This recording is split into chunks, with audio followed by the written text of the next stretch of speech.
You're listening to a Castaway Media podcast. Find more great shows at castaway.media or find us on Facebook, facebook.com/Castaway Podcasts. From now on, unlike your parents were, you are the secret force of Retro Asylum. Playing so fast, they're the only ones who can take you back in time. They play old games, they're more retro than J1 Optimus Prime. Had to go more to the arcade for adventures in a fantasy zone. Pretty soon they'll be off on a mission. Come and hear them go. Retro Asylum. What's behind this podcast show? Retro Asylum. What's behind this podcast show?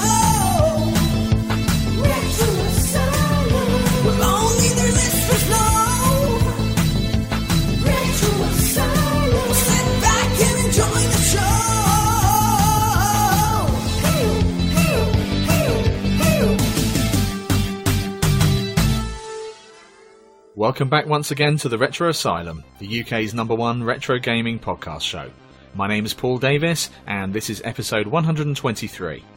So coming up in this episode is an interview that I did with Lorne Lanning. Lorne was really kind to give us a couple of hours of his time to talk about not only the Oddworld series and Oddworld Inhabitants, but also some of his work and experience within sort of video effects and movies. So this episode was a real blast to do.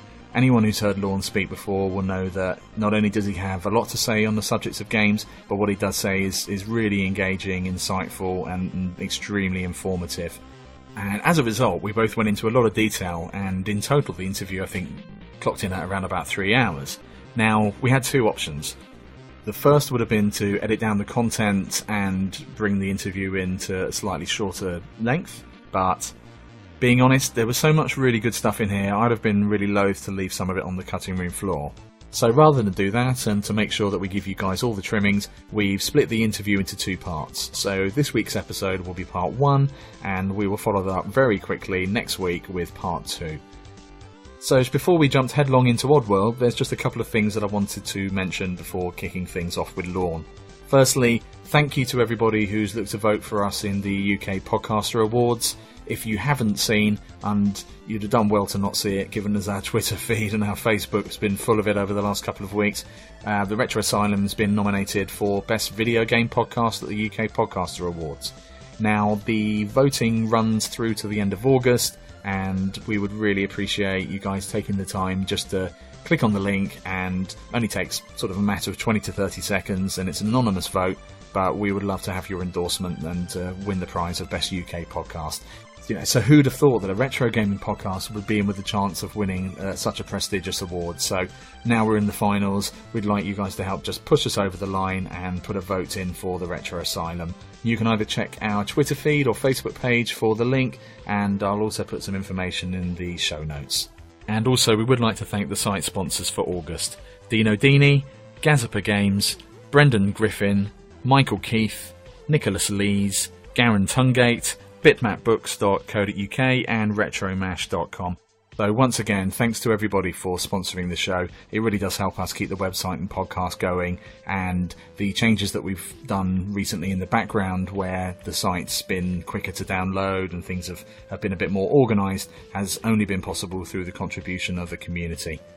And as a result of our sort of moving of furniture around in the background, it does require everybody to resubscribe to the iTunes link. So if you haven't already done so and you listen to the podcast via the website, please do that in order to be able to continue to receive episodes going forward. And if you enjoy the show and you haven't already done so, please jump on iTunes and leave us a review.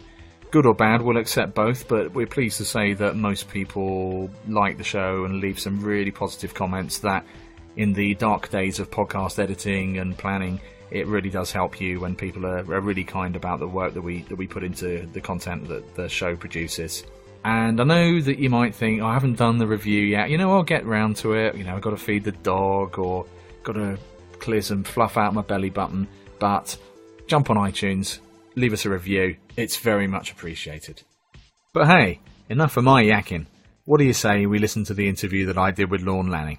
Enjoy.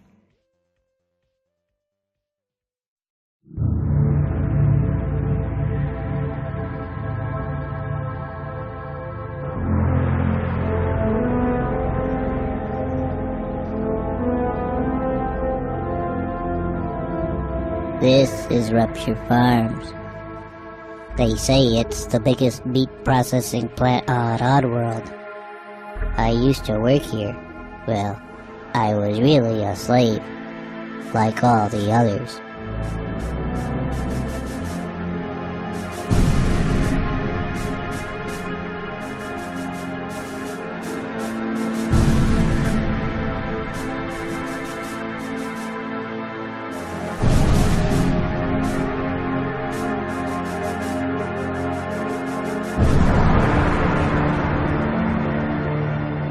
That's me. My name is Abe. I was Employee of the Year. Now I'm dead meat. I crossed the meanest boss in the world, Mullet the Gluckin. My whole life changed in just one day.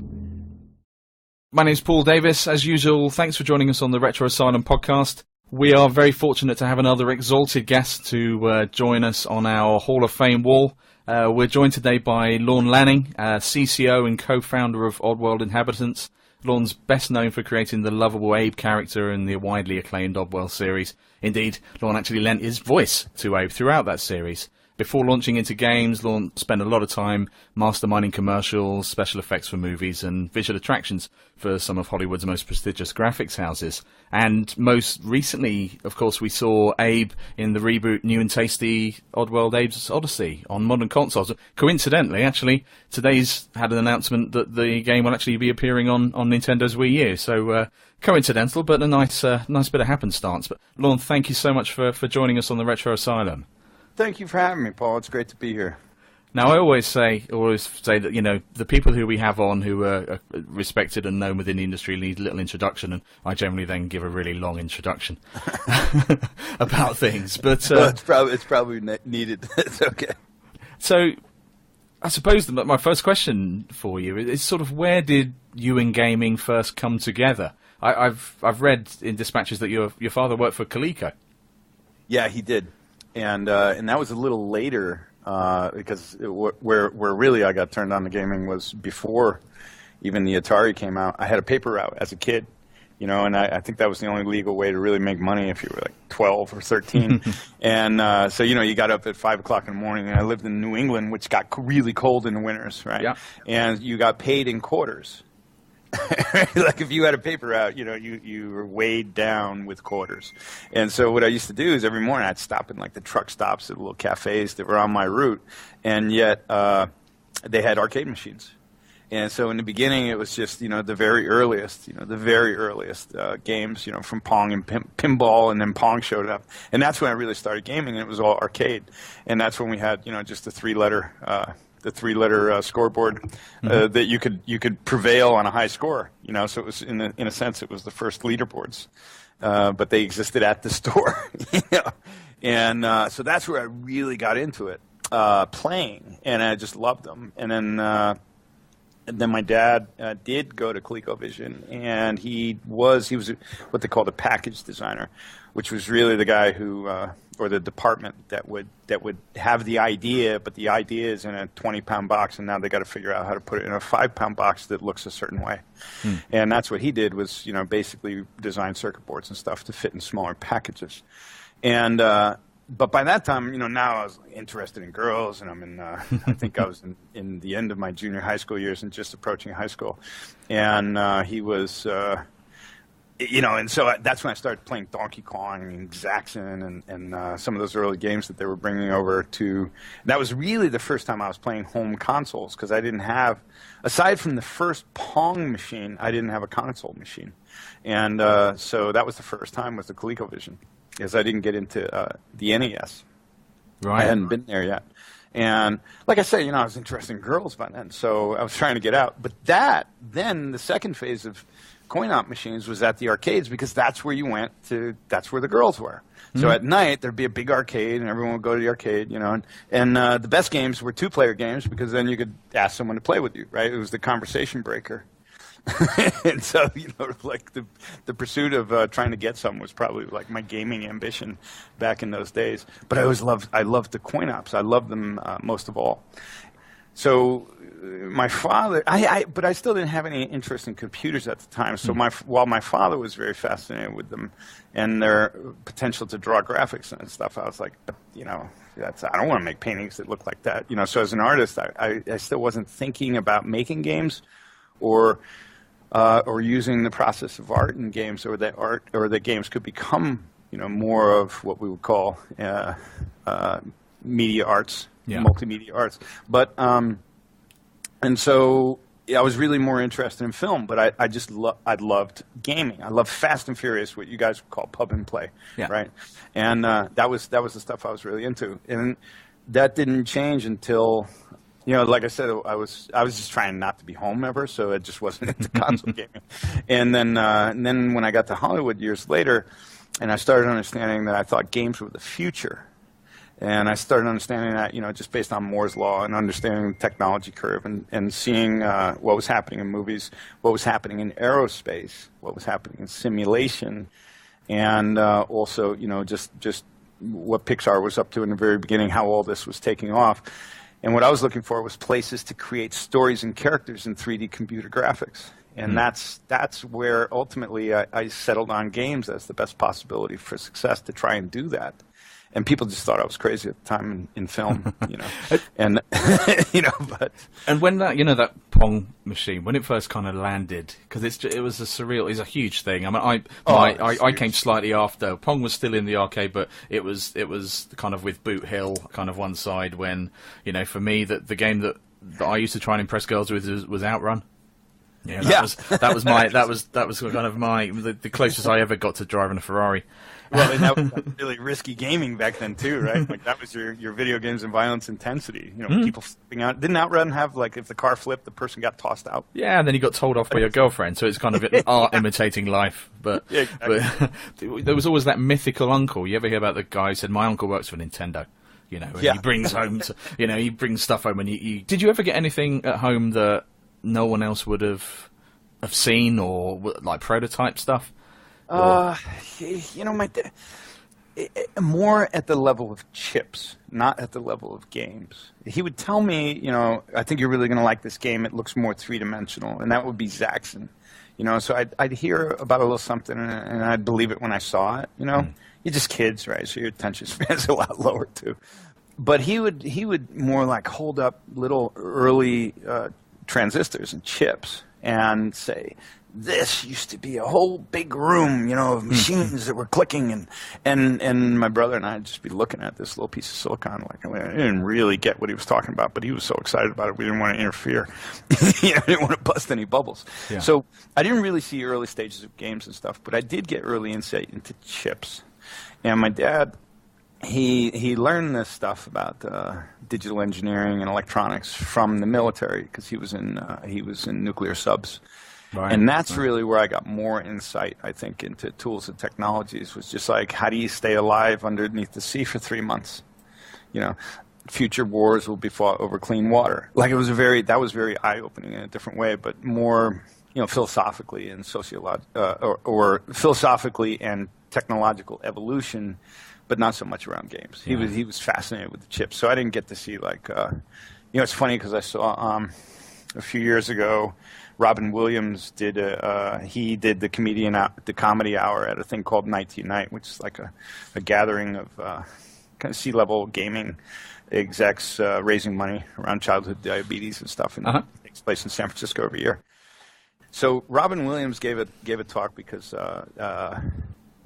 what's his name? He was the creative director of EA, Bing Gordon, and he used to be I think he and Bing Gordon were best friends. And Bing Gordon was the creative director of EA for most of its years. And he's also the one who financed Zynga out of Kleiner Perkins. But so Robin Williams is giving this talk. He's basically doing a comedy hour for the game industry. And he's hilarious, and he's dead on, because he actually did get to see all those games in early development. You know, and Robin Williams did this whole skit on how games were like drugs. And he'd be like, "Hey, Bing, man, you got any new games? Got any games I can test?" It could be a bump. Yeah. And it was hilarious. because obviously, he knew that culture well too, and so he just combined the two. Like, he was a junkie for games, and then because of Bing, he was always seeing early prototypes. But I didn't get that benefit that even Rob Williams got. Well, his daughter's called Zelda. That showed it. Yeah, people wonder why he was appearing in the Nintendo advert a few years ago. That's just because he loves playing games so much. Yeah, that's what he was there for. You couldn't be. Jay Moore was that way too. The Academy of Interactive Arts and Science used to have him do the award show, and he was just hilarious because he was really a gamer. And then they brought in someone like Jay Leno one year who wasn't and just didn't pull it off at all. Yeah, you can see. You can see tell. Through it. Yeah, you can tell who's real and who's not. And these guys were both really real. But they had more early access than I had. Well, maybe not Jay, but Robin definitely. Yeah, he's sort of cool. He can pull a few strings. yeah, somebody might be willing to sneak something to him. Yeah, no doubt. With the arcades, do you have like a favorite game, or is there kind of rosebud for you? No, it's Asteroids. Yeah, really. Oh yeah, to this day. To this day. Are you kind of stay in the center of the screen, pick it off, or Okay, man. Well, I'm in the beginning, right? But when there's, let's say later levels at the beginning, I'm pretty much trying to stay in the screen because you don't know where things are going to appear, right? All those rocks. Yeah. But once things get heated up and the screen gets thin, then I start really. I was high velocity crossing the screens. That was a beautiful thing about that game, right? That was so smooth. Yeah. It was so smooth. It didn't have a boundary. It still feels better than so many games today. Without naming specifically today, I will say that there's a couple games that have come out that have been really successful. They're arcade style. They look beautiful. And when I get my hands on the controller, I'm just so upset because they just don't have even what the original Atari games had. They just don't have that really awesome sense of, and this was, I think, it was Midway that did Asteroids, if I'm not mistaken. Mm-hmm. But, the early coin-op guys, that's all they had to work with. So they were just dialing in on controls, man. And some of those games just felt incredible. And some of them I could never really, pick up on. But, even Pac-Man was just classically awesome, right? And same type of thing. You could disappear on one side of the screen and reappear on the other side. And Asteroids had that with physics. And I've always been a sucker for physics, But if you think about it, Asteroids was like, it really felt dynamically analog with physics. And that thing could get moving faster than you could control and get continually more dangerous. And it was all at your choice. I don't know. I just love that game because you could always get a higher score. And I'll tell you, to this day, I try to go out and look for who has, Asteroids running beautifully on mobile phone. And the answer is nobody. No. This is one of the easiest games to reproduce, I almost feel like there's a market there I should go after. But it's like, it's just really great games like that. Another was Centipede. Right? I just thought Centipede was great. Obviously, the Pac-Man games and Miss Pac-Man, they were just evolutions on the same model, but they really worked. What else comes to mind? Missile Command. Yeah. Oh, man, I just loved Missile Command. And it had that controller where you were using a ball, right? So if you got, again, getting to the skill really made a difference. And it wasn't because you understood where the glitches were. You knew that too. But if you could roll that ball faster than everyone else, it took a lot of skill. And you could make more things happen. And so I loved those classic games where you could always, it's kind of like race car driving. You can always shave another 100th of a second off your best time if you just get a little better. And there's no end to it, right? There really is no end to it. And that's why I love those games, because I can look at a score that I had, at least in memory, from 10 years ago, and I can still work on beating that again today. And I don't want anything different in that game. I don't want it to have better graphics. I want it to work as good as that original did, and then I'm thrilled. And the last time I had one that worked as good as the original was maybe 10 years ago in a Mac version. Or more than that, maybe like 12 or 14 years ago in a Mac version. I haven't looked for it lately, but that was the only one that was like, wow, this feels just like Missile Command and Asteroids, but I don't have the ball controller. Yeah, there's always this long debate, and I think even on our last show we were talking about sort of emulation versus original hardware. But going into that that extent, actually, games with trackball. So you had a Marble Madness as well, had a trackball. You had this of Tron had the spinner, but it's just you can't recreate an arcade machine. So you can't recreate an Asteroids machine. Well, you might be quite interested to know that the Vectrex system. Do you remember that people? I was at one of the other guys from our podcast. I was with him last night, and people are still making games on the Vectrex. And there are kind of numerous Asteroids clones and an array of games that, for no other reason, people just love the Vectrex and the vector graphics, because you can't get that anywhere else. You can't emulate it. A lot of the TVs have burnt out from original machines. Exactly. But just looking at the way that screen pops and those vector graphics pop when you're playing it, why is someone making someone was asked a question today. I'm going to make a Game and Watch. Trying to kind of clone a Game & Watch game. Which one should I do on the Vectrex? And it's like, why is this guy asking this question? But there's loads of people saying Cement Factory, Donkey Kong. Unbelievable. Yeah, but it's unbelievable. I suppose we've kind of left a part of ourselves in those places. One thing I didn't ask you actually was you were talking about the initials. So I on my high school I used to use PSD because those are my initials. What were your three? What were your three? LML. Initials? LML, nice. Yeah. I think Billy Mitchell, the famous gameplay. He's a USA. He's the kind of all-American. Oh, is that what his word? Yeah, all-American hero on that. But, well, we'll forgive him for that. Yeah. So, actually, no, don't let me cut you off. Go ahead. No, go on. I was going to tell you a retro gaming story. That's what we're here for. Of the arcade machines way back. Sherry and myself, Sherry, my partner and co-founded Oddworld. Sherry and myself, we had dinner one time with the richest man in Japan. This is Masayoshi-san, and he was the founder of SoftBank. And the reason we had dinner with him was he was creating a new company called GameBank, and this is back in 97, 98. And the new company was going to 96, 97, 98. The new company was going to be basically the new big video game distributor of Japan. So he met with us because we were having Abe's Odyssey come out, and he fell in love with it. His kids fell in love with it, and it was one of the titles they were going to push. So we wound up having dinner with the richest man in Japan, which was like having dinner with Bill Gates. Everyone in a restaurant just stops. You go to a private back room. It was just awesome.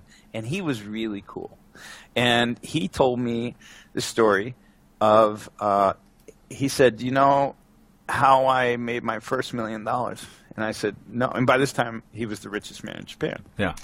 And I said, no. And he said, well, I was a student at Stanford University. And this guy was a hardcore gamer, man. I mean, the real deal, like Gabe Newell or something, like, be careful if you're going to talk games with these guys. They're real gamers, So he starts talking about, he said, he went to Japan, back to Japan after a Christmas break at Stanford when he was a kid. And he saw this, like, basically a warehouse full of, small warehouse full of these two-seated Pong machines that no one could figure out what to do with anymore. And they had been sent over, from the Atari days. And this was basically the ultimate dating machine, right? You sat across from one another and played, right? And that's what he saw, because as he said, he was just trying to get girls, I mean, he was a really hardcore guy. By the time he graduated, he had 100 patents to his name. Wow. And which is another story. But he said, it was tough to meet girls, and I'm always busy. He goes, but and I saw that. I was like, wow, what a perfect icebreaker, And so he figured out that if maybe he could make a deal. And he said he didn't have any money, but he convinced the guys that couldn't in Japan to pay for the game machine to get shipped back to the U.S. And if it worked out, he would then pay them back. And so he ships one of these two-player Pong machines, sit-down bar table versions. He ships it back to the U.S., puts it in and makes a deal with the guy who's running the restaurant on campus. And he said that we get to the first night it's in there, I get this call. And guy's really upset, and he's going, you got to get down here, you got to fix this machine. And I'm thinking, and he tells me, he goes, so I'm thinking, he caught on fire, I'm going to get sued, it's going to burn the restaurant down, whatever. And he said he got there, and the problem was that the machine was full of quarters, it wouldn't take any more quarters. Jammed. Yeah, and he realized then, he's like, I got a hit. And so while he's in school, he now goes over back to Japan, and he's having all these old machines shipped over, and he's starting to put them in all the little cafes where he think they'll work, and he's making deals with the managers. And that's how he made his first $1 million before he even graduated. Wow. And the families that have been started off the eyes meeting across a couple of Exactly. Games of Pong. Wouldn't that be a good? I mean, there's an interesting possible book or movie. I mean, because there's got to be some fascinating stories there. Yeah, I must say I didn't meet my wife when I was showing off playing Outrun, but suffice to say it was a pretty good time, and it was good because I could actually get quite far with it. But it's just selling people something back in a different way, It's Absolutely. One of the oldest tricks in the book, I'm thinking of it like, did you see the movie The Red Violin? Yeah. You know how the violin went through history? Mm-hmm. You could tell it around one of those machines that went through history. All the different people who played it. What happened? The old thing, if it could speak. If it could speak, yeah, exactly. So moving on, you clearly had obviously an artistic bent, and pre-Oddworld, your work had been very much based around kind of computer graphics. Yeah. But I guess you always kind of had your eye on gaming as an outlet, and was there any kind of attempts before kind of making that big jump to Oddworld? Yeah, I wasn't making the connection. I started in computer graphics in LA in '87, and but you got to realize, like, if you were using Silicon graphics machines back in the late '80s or early '90s. The thing that people were doing, everyone that was working at, if you're at ILM or you're in an aerospace lab or you were at an effects studio in Hollywood, you guys were all doing networked playing on the games that came with the SGIs that were designed to test the chips. Yeah, we hear stories about all of these kind of internal universities or. Yep, and there was universities was the other place you could play it if they had a network. And so we were playing, F-14 simulators with pretty damn good physics in the 80s in real-time 3D and high res at 60 hertz a second. So this is long before, what was the Nintendo game that had the 3D chip, Firefox? Star Fox or Star Fox. Star Fox. So this was long before Star Fox, right? So we would play and dogfight, 10, 12, 15 people in a network in real time in 3D in the 80s. So we were now gaming on a different level, ways that we couldn't do at home, right? No one was doing that at home. And no one was doing that in arcades. And internet cafes hadn't even been conceived of yet because there wasn't a www. There was internet, but there wasn't a World Wide Web yet, really, that people knew about. And so in playing those games, there was a battle tanks, simple raster shading. Raster just means solid shading rather than wireframe, like the original, if you remember. Battlezone, Battlezone, yeah, exactly. And Battlezone I loved. I loved games that were slow. Like you had to predict, like like a bow and arrow. If you're trying to hit a running target, you just can't aim at it. You gotta really predict ahead of it. And Battlezone really had that flavor going to it. But back to the main story there. So these were at least they were 3D shaded and they weren't wireframe. They were running at high speed, and you could play lots of people, and it was a blast. And they were all about largely checking the rendering and the physics of the chips. So there were quick ways for engineers to make sure that the hardware was running correctly. And I think that's where the creation of them was really being driven from. So these games, they were never really public, but if you had Silicon graphics machines, they came with them. And so we were playing network gaming. It was still pretty low resolution stuff, but you had an idea. If you were thinking forward, you had an idea for what was coming on, someone who had just recently reignited the video game business, which was Nintendo with NES. Or would they call it in the beginning, Super Famicom? Famicom, yeah, the Famicom. Yeah, Famicom.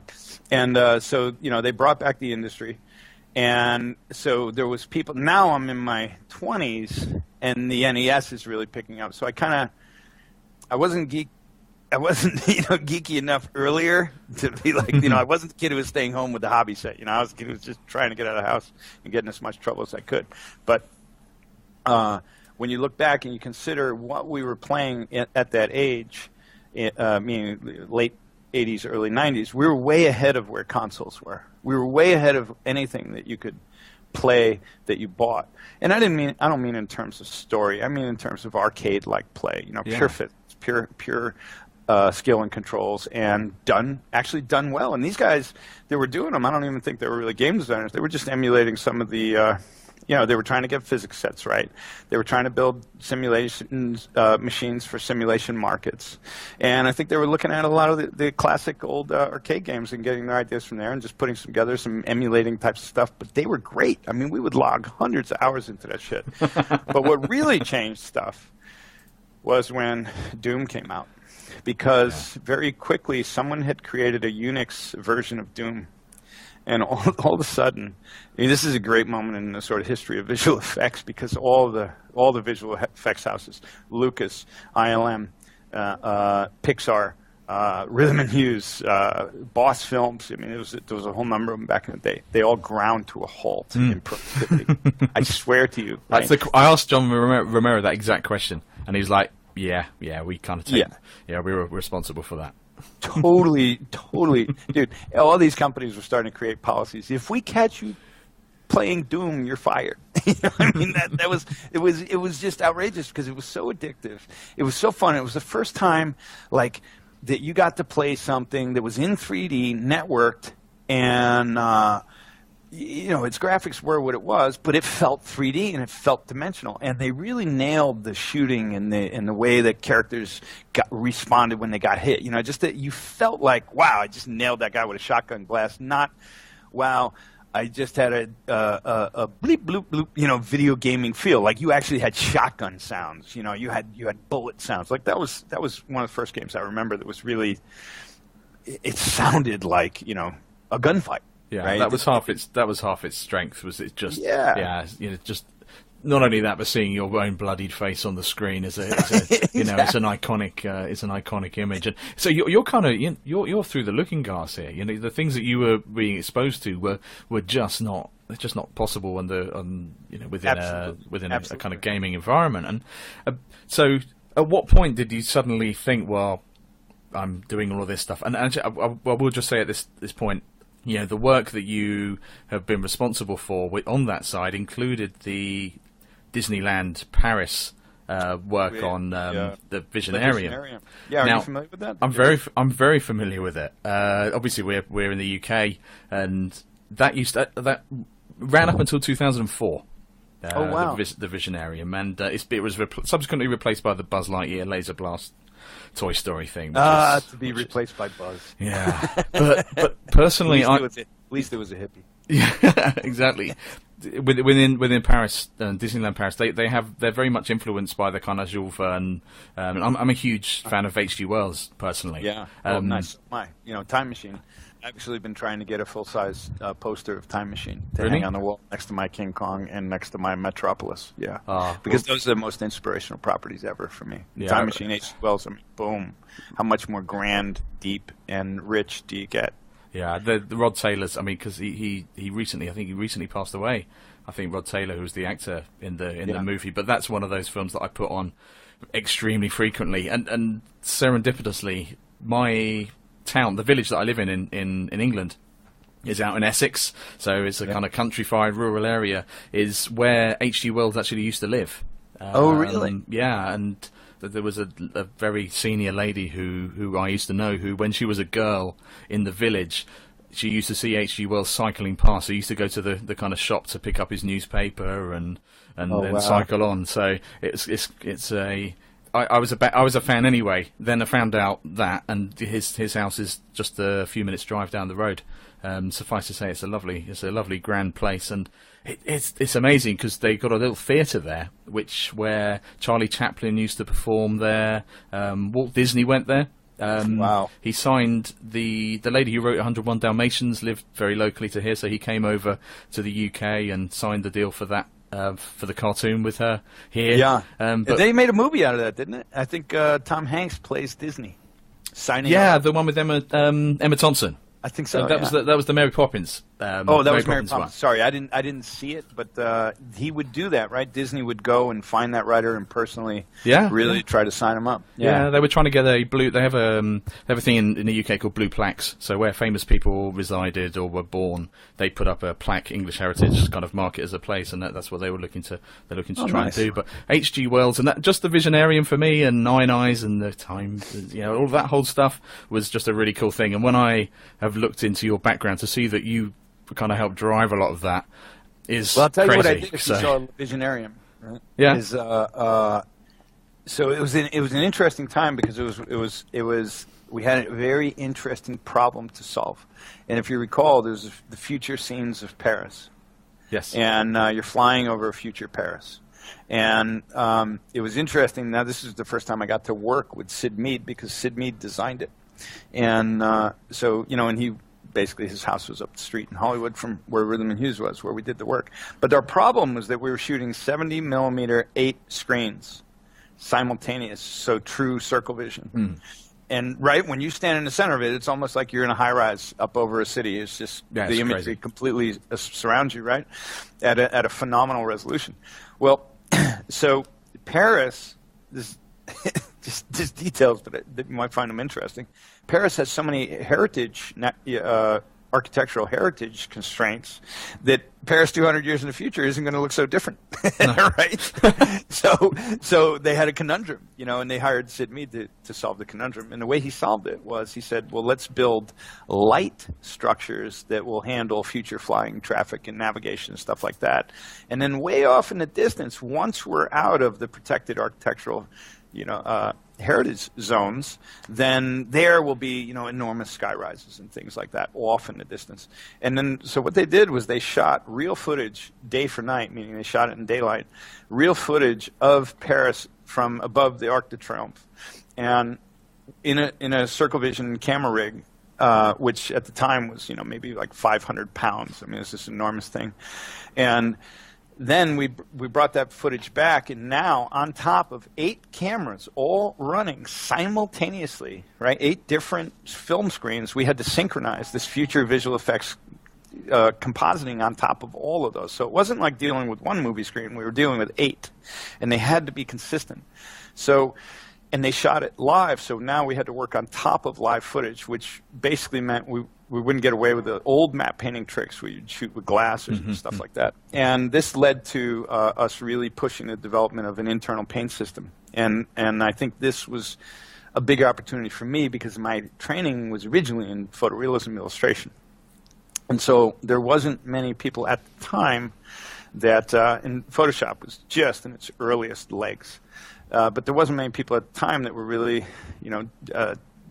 developing paint technology that would allow us to do much in the visual effects world. And so that project was a real catalyst to drive a paint system that we developed, and someone named Steve Gray wrote most of the work. So I was helping to design the software, really driving it as the user with the requests for features. And then Steve Gray, who's now, I believe, head of the proper role as head of worldwide development for Tencent, China.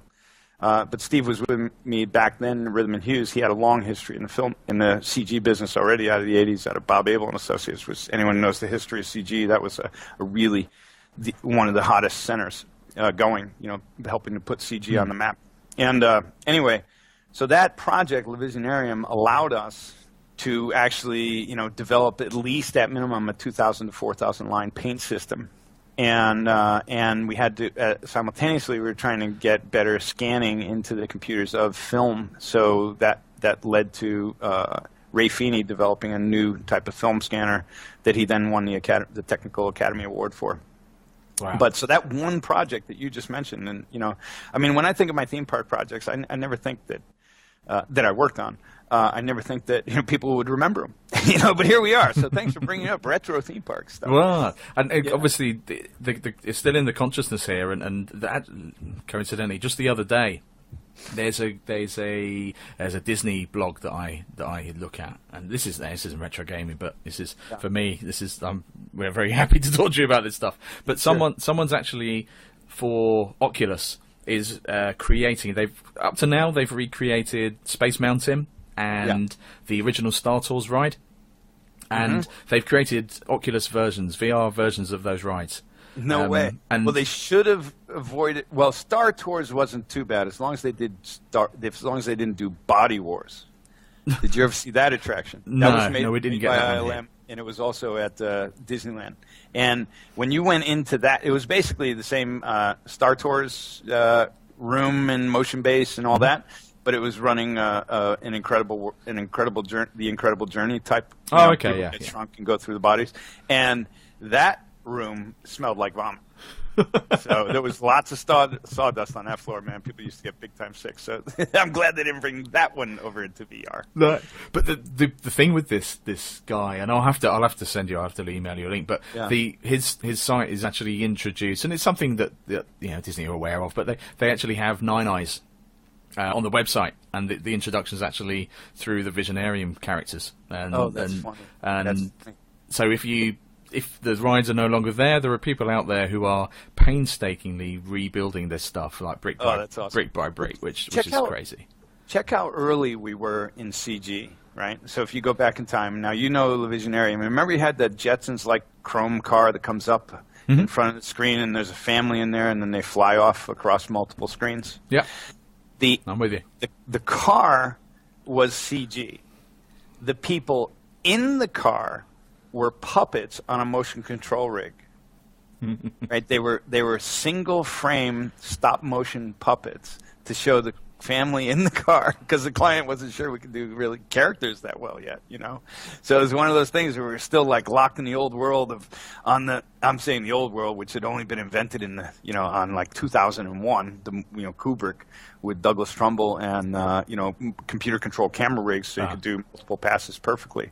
And so we were still like using really high-tech new tools, and then while we were still doing things with computers, on top of the computer control robot of the motion control system is a guy, every frame, one frame more, and then he's going over and moving the hands and moving the head, in the traditional, Harryhausen style. Harryhausen style way, that's funny, but that's how those characters in that car were animated. And then the car itself was CG, so we had to match the CG body of that car to the actual real puppets and put them inside the car. So it was just the little tricks back in the day that were just huge problems. They were really hard to solve, and you go back and you go, you do that 10 different ways now, a million times easier, but those were the days. Yeah, it's not as fun, but yeah, I did want to just say about the Visionarium stuff, because that is a really cool, I always loved that kind of big scale 3D cinema stuff. I'm a big sucker for that, and the fact that you kind of worked on that. And my son's dream is to kind of work to do something for Disney and trying to get in to become an Imagineer or something. So I told him, and he spent yesterday watching Visionarium videos, but he really disappointed he couldn't get the English dialogue of it, because there's one which has English dialogue in one channel and French in the other, and he was sitting there plugging his headphones, the French one out, and just trying to listen to the English one. So there's a level of inspiration that you're still delivering from that work. And you remember there was the Formula One cars in the Visionarium as well? Yeah. Well, there was a moment there. It's just another interesting moment in my personal history. Was I forgot who shot the live action, but a mistake was made. And there was a car that was supposed to not have the driver in it yet, sitting on right kind of in the pits. And the driver wasn't supposed to be in it yet. And there was other cars passing by in the background. And then they realized their mistake. It was basically a shot consistency mistake when they shot all the live action, and they couldn't go back and reshoot. So they came back to John Hughes and said, how do we fix this? And at the time, we didn't really know. Or I should say, John and Bert Terreri, the executive producer, he didn't really know. So they asked me, because Steve and I were really focused on, and another guy named Marcel, who's brilliant, we're focused on the paint system work. And he asked me one night, he goes, can you think about how you would fix this shot, which was basically take the guy out of the car, but let the cars in the background, they have to come through the seat where the guy no longer is going to be. This is just one piece of footage. It's not like you got it broken up. And they said, think about it overnight, and see what you could do in the morning. But now we were into digital paint that could be done at 2,000 lines, 4,000 lines, which was what we're targeting for film resolution. And they came in the morning, and they were playing on the old D1s was the digital playback system. That was all high tech for its day, even though it was NTSC. But I had it looping, and they came back in the morning and they looked at the screen and it was already done. And that was like, for them, it was like, holy shit! They didn't know we could do the shot. Now these guys, they had tons of history in Star Wars, stuff like that, right? Like huge histories. John Hughes, founder of Rhythm Hughes, but they weren't thinking really how paint integrated yet. And Disney was one of those first projects that let us develop the system to do it. And in that, this accident happened with the race car, and with the race car footage. And I looked at it and I'm like, oh, I can figure out how to do this. I can just break the shot up this way. Do some paintings that fill in where the guy is, and then I can mask in the cars. I can fake that. At least they're all blurred. And I was able to do it in a night. And they came back in the morning, and it was like a new possibility. Because they went, holy shit. We weren't sure. We had not answered the client that we could do it. And just in thinking about it, we already have the result. And so that I think went to it opened some eyes in terms of like efficiency possibilities by better marrying traditional paint skills with 3D digital. Hey, under promise, over deliver. That's the way to do it. Yeah, that's right, and that happened. So I got a gold star for that one, I guess. But yeah, it's on that same project. This is Nancy at Chase headquarters. We have an emergency here. Carlos, the New York armed robber, has been seen listening to Retro Asylum without leaving a review on iTunes. Over. Leave it to us, Nancy, baby. Let's go, Mr. Driver. If you really enjoy the Retro Asylum podcast show, then please leave us a review on iTunes. Hi, this is Jeff Minter, and you're not listening to one of my sheep. You're listening to Retro Asylum. I mean, and that kind of segs just kind of into Oddworld, I guess, really, because I was thinking about how did you fall back on past experience, experimentation, etc. And obviously, the Abe games looked nothing else. They didn't look like anything that was out at the time. We'd had Donkey Kong Country had sort of come out beforehand on Nintendo consoles, and 3D characters on a 2D plane was something that no one had ever tried to do. But I remember, and you can bet we were studying the hell out of. Oh yeah. But we were. Donkey Kong Country, absolutely. We were like, okay. They wound up releasing what we had planned to do, but by seeing them do it, it gave us more insights. Yeah, but that's always it's like. Your competition. If your competition is good, it makes you better. Nobody likes a playing field where you're the only game in town because you don't get pushed. And it's like the stories of radio, telephones, television. There was always more than one person. It wasn't just Marconi. Taxi cabs. Yeah, like Uber. You name it. Yeah, but with Abe, and how you kind of fell back on your experience and where you were. I remember. Back in the day, there wasn't really the internet at all. That's right. We had magazines, and I was very lucky to, at the time, my brother had quite a lot of disposable income, so we had a Japanese PlayStation. So we had a launch Japanese PlayStation, and we would What did they call that? It was just the PS1, just the launch. They one. had a special name for it there, didn't they? Oh, my kanji's not very good. So, but it was the downside of it. Obviously, with the launch PlayStations and the Japanese ones, is the cables for the control pads are much shorter. Because why do they don't need bigger cables? Because the living rooms are smaller in Japan. So, right, that's right. And they don't like dark games. I don't know if you knew that. No. They play with the windows open. And Abe's Odyssey was kind of dark, and it was really too dark for Japan. And we tried to lighten it a bit, but really, they as a culture, at least in the mid and early '90s, they played with the windows open, which was different from the US and UK. Yeah, I know. Like most UK teenagers, seeing natural daylight, like when they're sort of playing Call of Duty like or whatever. Vampires. Yeah. So, exactly. I mean, and this was just my experience of playing that first game of yours, and. For me, it seemed like a ridiculous combination of the game Shadow of the Beast, which was a very, very famous... Well, it was kind of a game, but it was more of a graphical demo of what the Commodore Amiga could do. A game called Flashback. Absolutely. Which had some of the animation and the way that Delphine could create an image of somebody running, shooting. And again, Donkey Kong Country, just in the modelling and the look and the aesthetic. But somehow, you guys managed to combine all of those three things? Maybe they were inspirations, or if it was just a kind of happy coincidence. Absolutely. Well, where there's usually some smoke, there's usually some fire, right? Yeah. But, so if you looked at it, there's probably some truth in it. But it's absolutely true. It was like nothing that anyone ever made before, and there was clearly a different approach to animation and design standing out. And did you just kind of have that plan, or were you able to work with someone who would just kind of bring that kind of idea through to fruition? You know, how does that work? To say, I'm going to create a world here. Well, it went like this. So as I'm trying to learn computer graphics and digital across the board and film visual effects and get my chops better at that in LA, I'm taking writing courses, and I'm taking business courses, and I'm trying to understand how to create better characters or create any characters, right? I hadn't become an IP creator yet, but that's what I really wanted to do. I really wanted to tell stories. I wanted to make characters that people cared about, and I wanted to make relevant stories about the world we live in that maybe, people would catch on to. And at the time, I'm writing this stuff so let's go back. I really started with Oddworld as a massive pile of reference and research about things in the world that were bothering me that I thought we could turn into a cool world that would be an IP that could go on with lots of sequels. Is a bad word, but basically lots of life. The way I saw Disney create things, and Hanna-Barbera and Henson and Warner Brothers, Looney Tunes. I was looking at those, and I was like, wow, how do you create worlds like that?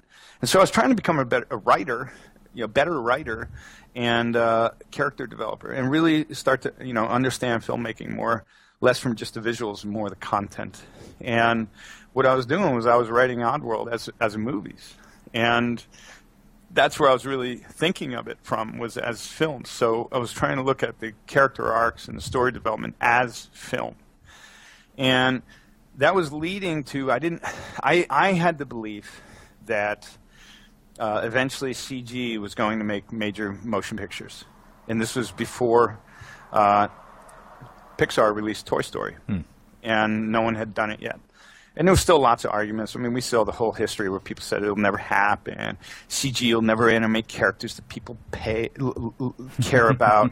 And you can go back and you can watch all the videos of the HBO specials talking about CG back then, and they'll go interview all the a number of the old classic animators that'll tell you why CG was never going to do great animation. It was like we heard all the resistance, right?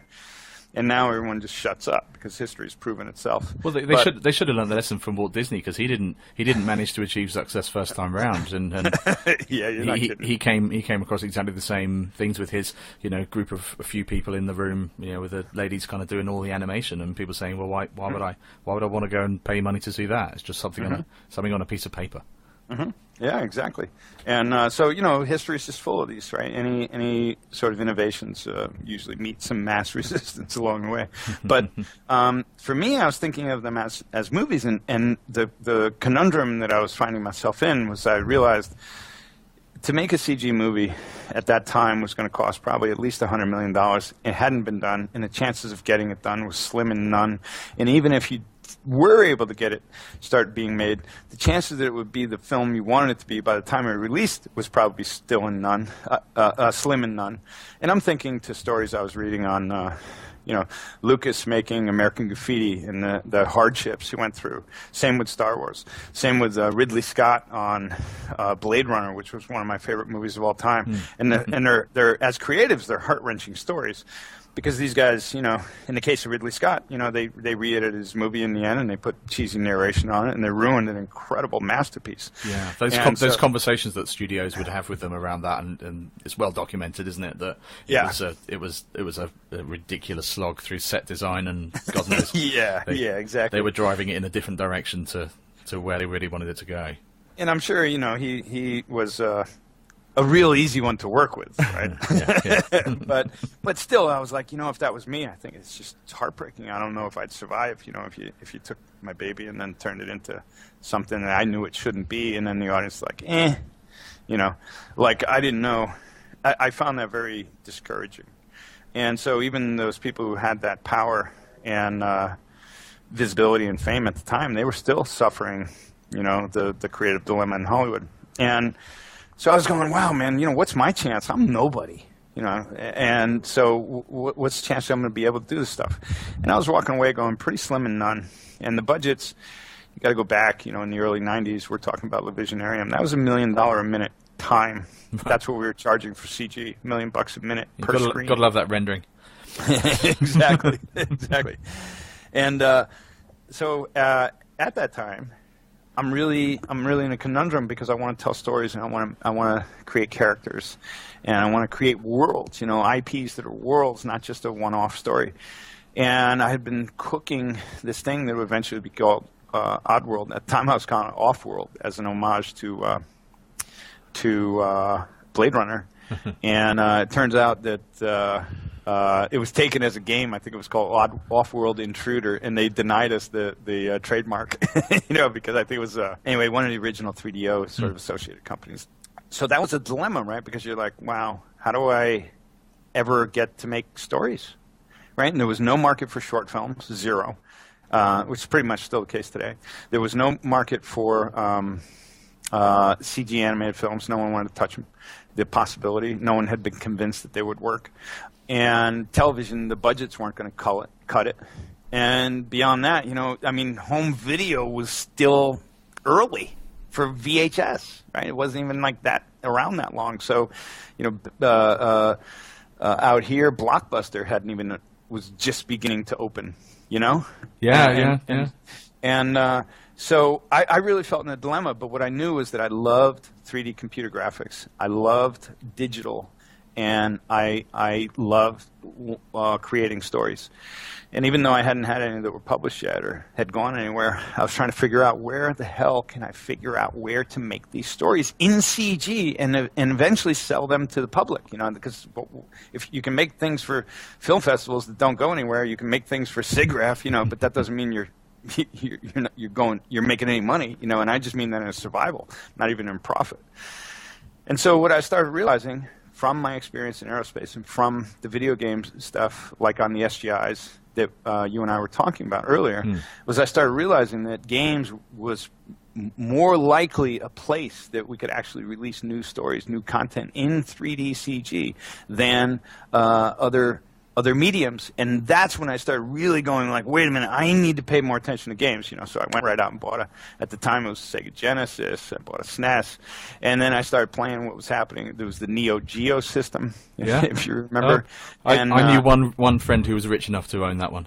Yeah, so I got one, and for the first time, here's what blew me away about Neo Geo, was for the first time, I forget what the game was. It was some RPG. It wasn't that memorable, but it was real music.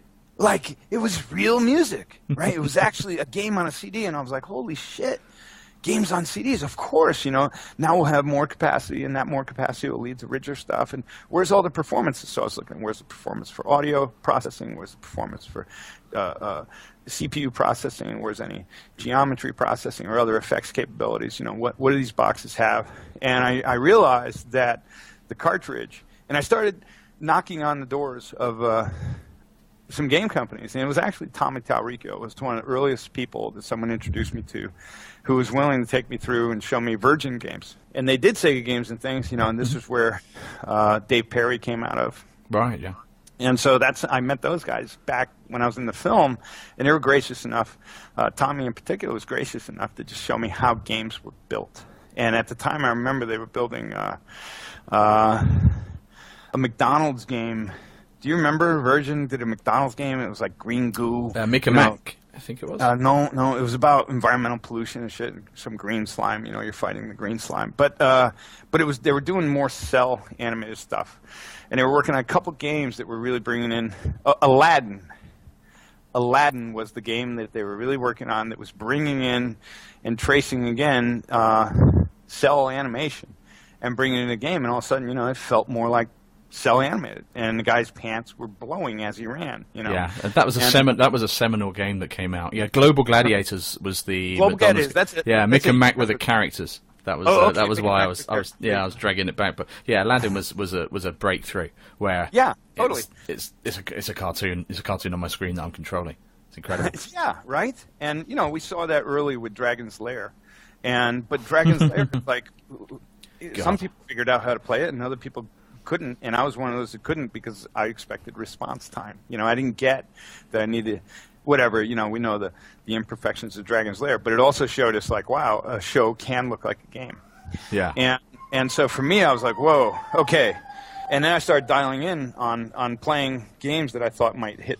That I started dialing in on what game genres I thought might be able to make characters feel more alive. And if we could make them feel a lot more alive, then maybe you would care and be a little more emotionally connected to them, aside from other traits that they would have. But that led me right away to one of the first games that I then went and played was Out of This World, the predecessor to Flashback. Yeah. Right? And another Delphian game. And then Flashback, and of course Prince of Persia. And which was really the first that opened up, that even inspired Out of This World, right? And Jordan Mechner's game. And those games, I actually felt, and what I would do is, I would go home, smoke pot, and play those games all night, and I'd be like, I tell you, they made them better. They really did. They were better to play because your imagination would be more like, okay, I can see where this guy would go. So I would go and I would play these games, and I wasn't, at the time, a hardcore console gamer at all. So, we'd get high and we'd play these games, and me and guys from Rhythm and Hughes and some other people, and we'd play these games and just be like, okay, where can it go? And we'd look at it and be like, okay, how much memory are they using? I figured out real quick that the cartridges were not going to be a place that we could enter the industry. And what I figured out is that if we at least had to wait for the CD standard as a storage medium. And then we could get real sounds. We could get at least, 600-ish megabytes of data onto the disc. And from there, we could do more of what Donkey Kong did. And what Donkey Kong Country did was, as you said, they pre-rendered the sprites.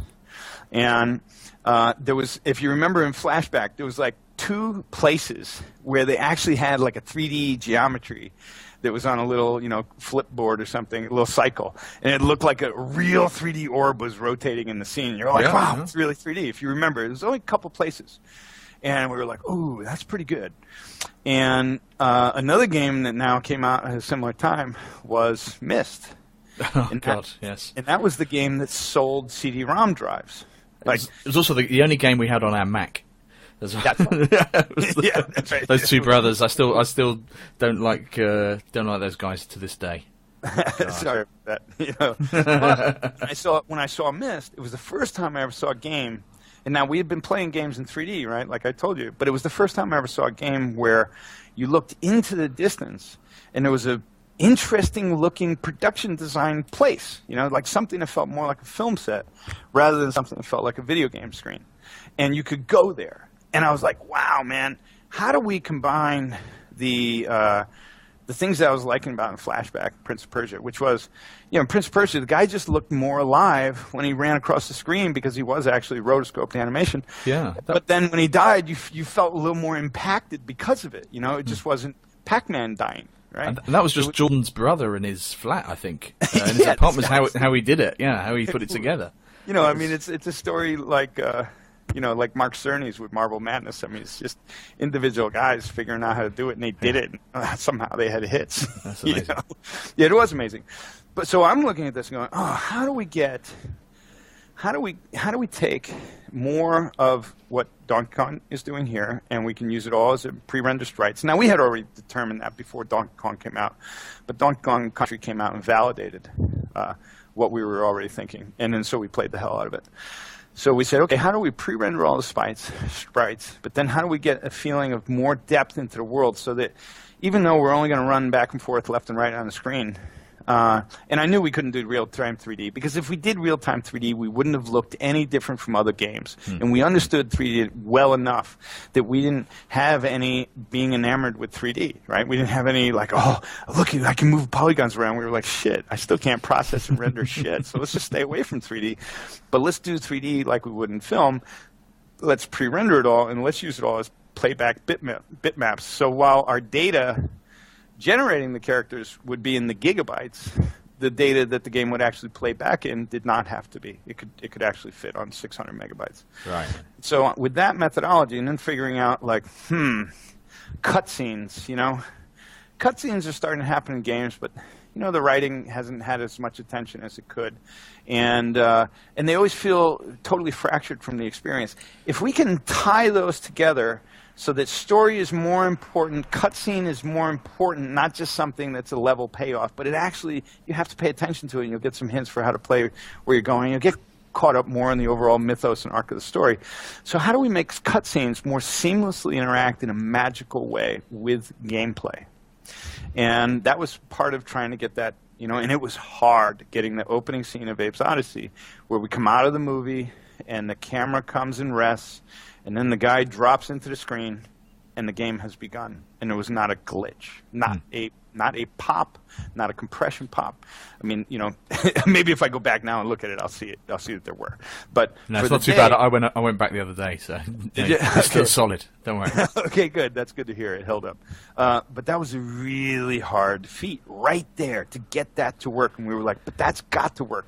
And I won't even bore you with all the details of how many trials and errors we got to go from functioning video clip playback and the compression abilities of the day, and the way the pixel alignments and all these things worked in this limited capacity machine of the PlayStation. And how do we get that to seamlessly, so the user doesn't see it, switch from the last frame of film to the first frame of gameplay so that they don't see it and they're just like, holy shit, I'm in the game experience. And if we could do that, then we could have a great demo, right? Like, that was the idea. If we could really marry those few things right in the beginning, story, character, animation quality, puzzle-like narrative, action-adventure experience that is going to utilize some different graphics, and go backwards, right? Meaning going to platformer was not the direction that the world was heading. The world was trying to head into real-time 3D worlds. Now, we already have experience with real-time 3D worlds, so we already knew from aerospace that the biggest problem people are going to have is they're going to get lost. They're not going to know how to channel people, and of course, studios went out of business because they couldn't figure out how to channel people, and they all wanted to do real-time 3D. Well, that was one of the biggest complaints at the time, was that it was all about camera. That Mario 64 nailed camera, but there were so many games that you would just get stuck somewhere and you couldn't work out where you were going. There was the world didn't have breadcrumb trails and guidance, because games had never done that. So you were you were glitching in and out of walls and God knows. And I just wanted to say, that was one of the other differentiators, I think, for Abe's Odyssey, was that the world was still going down, just chucking in kind of FMV sequences. So I think everyone was still kind of caught up on the kind of Trip Hawkins world of, and the Mega CD stuff, where you were looking at very tiny, extremely pixelated, poor resolution FMV. Yeah, to tell an intro story or a between level story. Right. But you just came at it from a completely different direction. You were off on a tangent somewhere that was actually saying, let's yeah, definitely. Because playing Myst, I remember Myst was fantastic. Graphically, it looked great. As I said, I don't want to spoil Myst for anyone who's yet to play it, but it is a game that's 20, God knows how many years old. But that's why I said I don't like the brothers. But even Myst, you could see the interactive parts of what the game were, and then what was the kind of painted facade. Right. But Oddworld, there was none of it. It just didn't happen. Well, part of that was because the initial sort of target being, okay, we're going to build close to, at the time, what would have been considered film resolution assets. Close to, right? And so we're going to build our whole world out of those assets. And then for pre-rendered FMV, we'll be rendering those assets for the video. For playback in the game, we'll be bitmap retrieving those assets onto 2D sprites that'll at least come from the same rendering. Yeah. So we started with a DNA of the 3D databases that was consistent between what you were playing in the game, because it really was the same database of Abe, right? The one you saw in the movies and the one you played in the game, they were the same database. It's just that the one you played in the game was pre-rendered and now bringing in those frames of cyclical animation through sprites rather than as a real-time 3D database. And in the video, it was just playing back FMV that had been pre-rendered, maybe at 20 minutes a frame or something, even for the simplicity of graphics for that time. And so we did that because that's how we thought we could get a total consistency between FMV and gameplay. We thought we can get a richer looking world, which I got to tell you was really upsetting in the beginning when we released. Because if you go back today any art director can tell you what was richer looking graphics, right? Any art director worth his weight. The best 3D game at the time, or Abe's Odyssey doing it that way, right? Yeah. It just wasn't up for question, right? It just, it's not even a reason. I'm not bragging. I'm just saying that's why we did it, because you can't compete with where 3D graphics were at the time and what you could do by bringing up fully pre-rendered background screens and animated, sprites that had come from 3D. You couldn't do that in real time. It was impossible. But when we released, and this was a real, thorn in my side at the time, everyone come out and say, the graphics are okay. But fucking in Lara Croft, the graphics are amazing. And it's like, no, bitches, go fucking compare screen to screen, So you were dealing with this phenomena where people were so enamored with the technology that they didn't know how to look at the image, right? And so they just like, better graphics. Well, what does that mean? Well, that just means it was in 3D, and they hadn't seen 3D before. But graphically, it still kind of sucked. Yeah. And because we didn't go through that enamored process, we just went for better-looking graphics. And so it was a bit of a ding to hear people. I mean, if you go back to the early reviews on Abe's Odyssey, almost every one of them started off with, while not in 3D, and it'd be like, shit, but new and tasty. By that era, like, that idea was just gone. That's part of the beauty that I think of retro gaming now, is that we've gone through enough of, jumping a little forward, but we've gone through enough of the technology changes that we're no longer like whiz-banged over some new graphical rendering capability, right? We don't go, reflection mapping, this game's awesome now because it's got reflection mapping. But we did go through a phase where that was happening throughout the history of the industry. Anything that was taking better advantage of a chip usually got a lot of focus on it because it was something new to look at. Yeah, and you go back to the original PlayStation. You go and look at Tomb Raider now. It's very difficult. It's quite painful actually to play. And I suppose that was always so. Right now, modern gamers joke about if a game wants to add some pop, it's just all about they've chucked some particle effects in. Because that's the additional power that the new systems can do. Right. But so we've gotten past that, right? Yeah, now so it's almost a joke. Content, yeah, which means now we're paying more attention to retro games that played phenomenally well. Yeah, you look at the mechanic. Look at Mario, because Mario will never age. You look at Abe. Abe doesn't. There wouldn't be any, because it wasn't pushing something that the platforms probably weren't ready for. And some people would say, it needs someone to push it in a direction for everyone else to follow. But you're not. Don't go with the pack, because it was just a kind of arms race to have a number of polygons. Here's the thing. Here's what was frustrating is the way that we did push. If you look at the load times, right? I'm not saying this in a like we did it better. I'm not coming at it from that direction. I'm coming at it from we spent a lot of time to fix these problems that most people then never noticed, and I thought they would take a bit to notice them. One was load times between levels. Right? I was so offended by games that would just kill my experience because, man, the engineering of them was so lazy. They would just load a level once, and if you hired guys like that, that had history in the game business at the time, they were like, you just load it once in the beginning. Sorry, there's no memory left. It's like, no, there's memory left, bitch. It's called we're going to cash in and out a lot. So get used to it. And that was always a struggle because they just wanted to, here we go, this much memory, and just stick it in there. Okay, make it work. And you're like, no, man, we need to be bringing in more sound effects than memory will hold. So we need to get a lot smarter about how we're exchanging, cashing in and out memory all the time. And so our load times were low in the scheme of things relative to how much data we were moving. Our audio engine wasn't perfect, but it was actually paying attention to action to give you hints and cues in the music of what was happening on the screen in real time.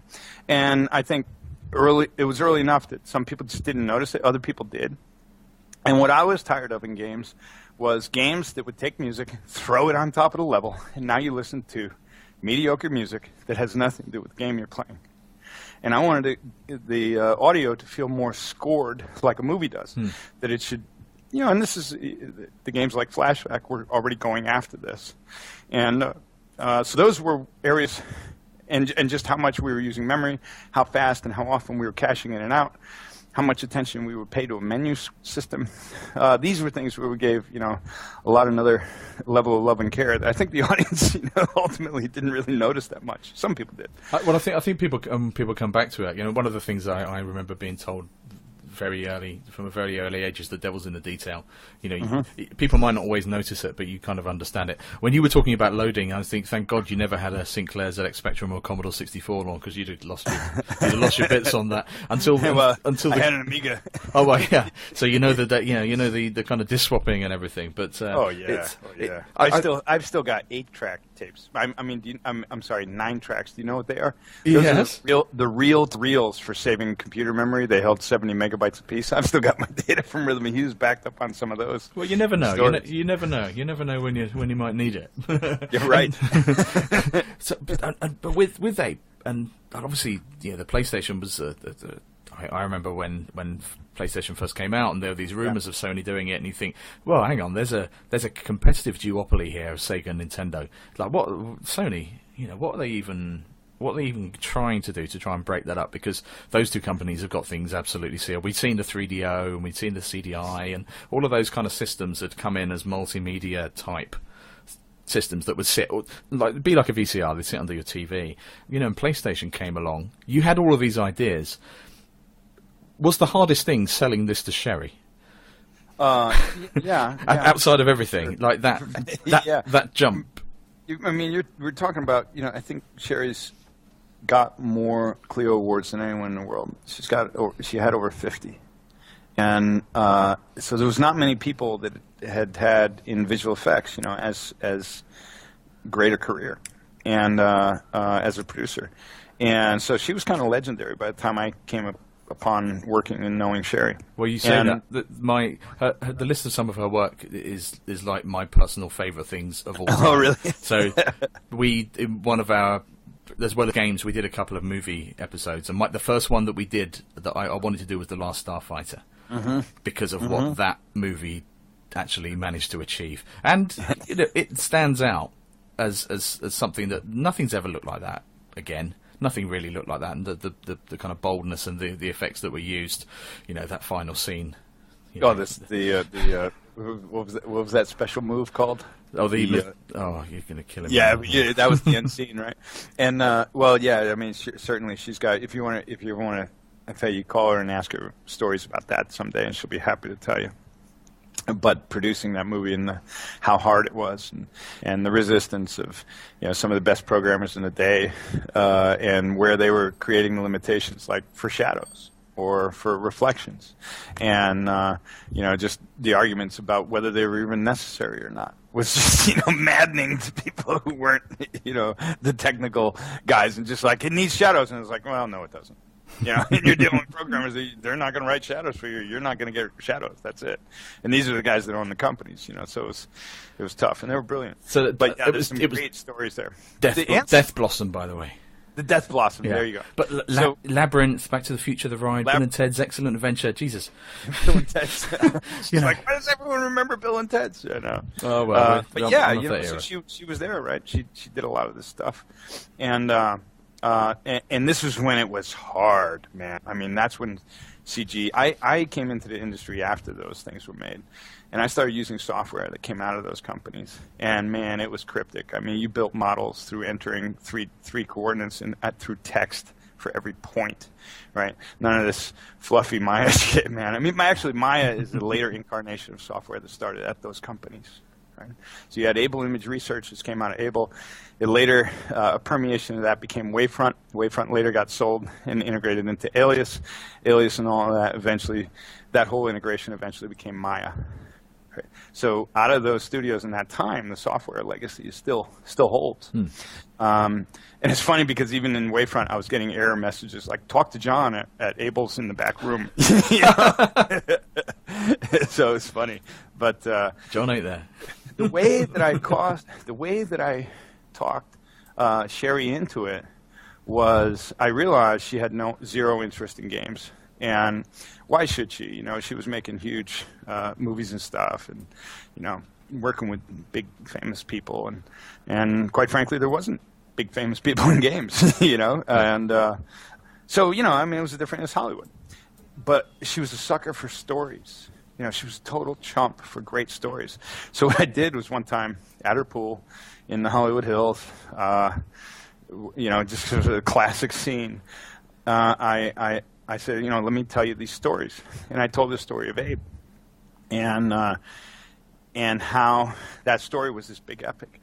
And she was like, wow, let's make the CG movie. I said, no, we're going to make 5 games. And that's going to be this story. And she was like, ugh, you keep coming back to games. And I was like, look, you know, and she was like, but she loved the stories. And I thought I could hook her through the characters. You know, it's kind of like how you do a pitch to a movie studio, right? Yeah. You got to make them in love with those characters and believing the audience is going to be that way too. And Sherry was a sucker for stories, and I think I told that one pretty well. And she was still like, you know, when is this kid going to grow up? And I said, I'll make you a deal. If you help me put together the business plan, then, because we can, you know, start a company and do this, and eventually we can make movies. And you know, I had all these pie-in-the-sky dreams. And I said, eventually we could do all this stuff. But if you help me put together the business plan, I'll raise the money. And if I raise the money, you need to do it with me. And she was like, okay. And she never thought I would raise the money. This is no risk deal here for her. Yeah, exactly. You know, but she's a lady of her word. So, you know, I kind of hooked her. And thank God, because, you know, Oddworld never would have survived without Sherry McKenna. Never. No. Right? Like, we went through some serious battles. And, you know, to be an independent developer that had creative freedom and wound up controlling your IP, that was pretty much not par for the course in the day. And so it was not easy getting there. There was a lot of battles at different levels. Yeah. But she bought into it because she bought into the story and the journeys of the characters, and that's what she wanted to see get made. And then when we started making the games, she was expecting 3D too. I was like, no, characters are only going to go sideways across the screen. She's like, what the fuck are you talking about? That's not a movie. I was like, you're right, it's not a movie, but it'll build a better game. You got to trust me on this. So, you know, it was just like one disappointing surprise after another. When she, as you know, my lofty story tale eventually became a technical struggle achieving on a, you know, the PS1 days. Yeah, of course. You managed that conversation. You didn't even need a 2-player pong table to do it either. So no, I managed it. Yeah. Well, I was helping her win contracts, you know, for bigger projects, you know, multi-million-dollar projects. So at least I had her ear because I was actually creating value. Yeah, there's the leverage. Yeah, exactly. So at least I had her ear, you know. So I was taking full advantage of that. But the thing that blew me away about Sherry McKenna, A, she's just, you know, consummate professional in the way she did things, and B, completely unorthodox in terms of, you know, her degree didn't come out of business school. Hers is USC psychology and communications. So she's more about the science of people and how they communicate and, you know, why everything's all fucked up. And how do you avoid that? You know? So she just had a whole different angle, and she could actually manage clients well, whereas that to me in the effects business, that's what I felt as a cog in the production staff, you know, just a cog in the wheel, was that if you didn't have a great producer managing that client and all their little whims and fears and all this shit, then they would be putting you through the ringer, just saying, well, you know, just make them happy tonight.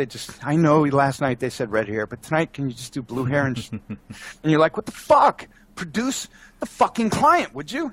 And if you had a less spined producer, your life was miserable because they were getting run over by the client. You're there late at night, going, you know, night and day, and you needed a badass, tough producer to make sure the client got what they needed, but you just didn't get a total runaround because you had a producer who was afraid to confront them.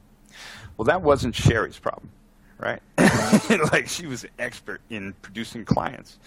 And so I saw someone where a client could come in irate, really upset about something, and they would walk out apologizing. But it wasn't because we committed to doing twice the amount of work, right? It was just like she would turn it around, you know, she would heal it. Her whole thing was win-win situations, you know, so she would make them whatever. She could shine light. She wasn't afraid to confront. She wasn't afraid to explain to them why what they were asking for was not feasible, not reasonable, not part of the deal, or why it was an unnecessary fear. because they just haven't seen the final result yet. Whatever the cases may be, she was the most badass in managing that stuff. And I can tell you, ILM tried to hire her to run it, right? Run their commercial division for CG. Right. And she was, she was a serious force to be reckoned with, and clients trusted her because, it's like that guy who shows up at your house, the contractor tells you he'll give you everything for the price that you want, and then the other one says, look, man, it's just not going to work that way. Here's what you can get for the money you have, and I can't really afford your job, but here's what you should look out for the other guys that are promising you they can do it for that amount of money. You're going to get in trouble. So, good luck. That's your warning of where you should go. Of course, we can't meet that price because we can't deliver it for you for good quality. But, you if you believe you can get it elsewhere, you should. But here's the deal. If you go there, don't come back to me and get it fixed. And you're going to come back, right?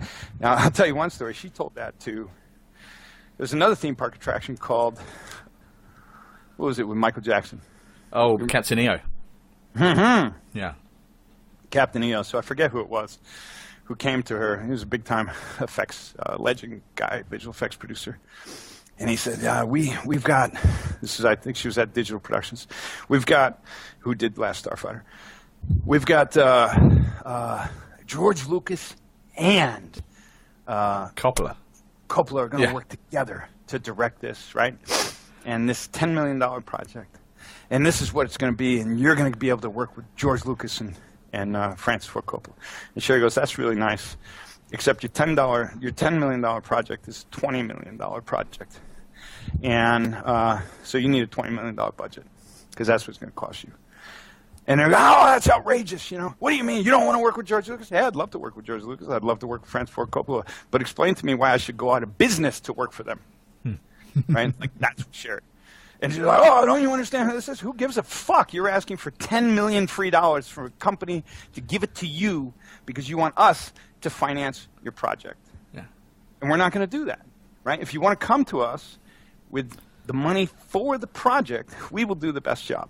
If you don't have the money, you should reduce the scope. If you can't reduce the scope, good fucking luck. Because here's what's going to happen to you. Oh, well, so-and-so other companies, they say they can do it. Well, then you should take it there. But here's my promise to you. I am not going to fix your mess when you come back and say, you need to fix my mess. And we've got $10 million extra dollars to fix that mess. So now it's the $20 million you first talked about. She goes, don't call. You will, and I'm telling you now the answer. So good luck, and go get your movie made for $10 million.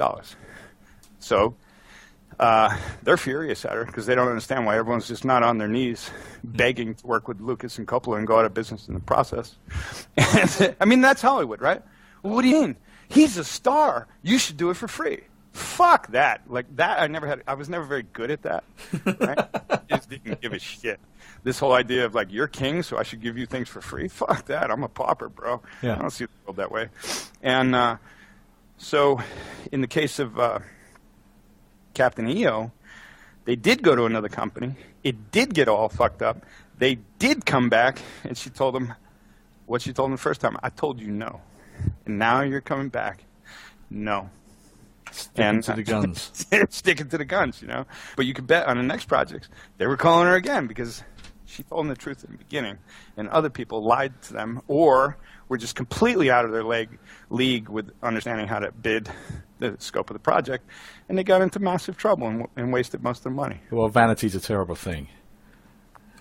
Right. At the end of the day, yeah, Captain EO was, well, I've seen it a lot of times. They brought it back fairly recently, in Disney in Paris, but it was never telling a great story. But it's I'm a big fan of the. We're diverting, and that's great. I don't mind. I don't care. But Winston Churchill used to have a thing where he talked about there were people who think in straight lines, and there are people who think in corkscrews. People who think in straight lines are very easy to understand and very easy to realise because you can just follow the line and you'll know where they end up.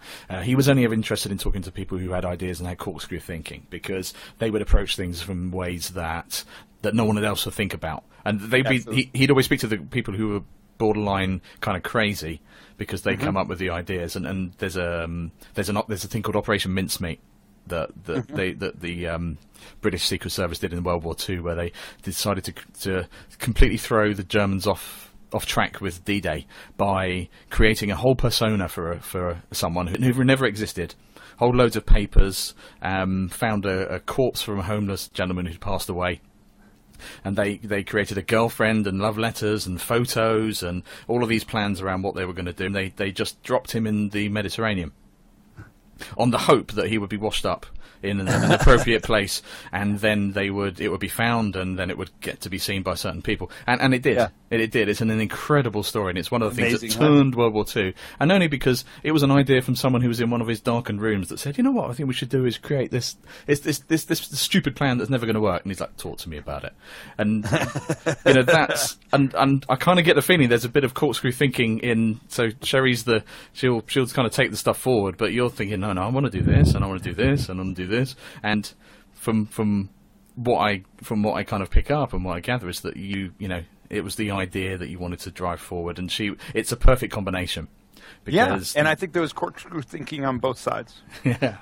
Both of us, because she would look at problems as human problems, and she would always look for solutions that were win-win solutions, and she didn't put up on any shit. She was raised by an attorney. Her father founded the LA Bar Association. If she wanted a higher allowance, she had to present a case. Yeah, I'm not kidding. This is the way she was raised, right? So it was like the idea of like getting emotional and threatening her, which I've heard people do on the phone.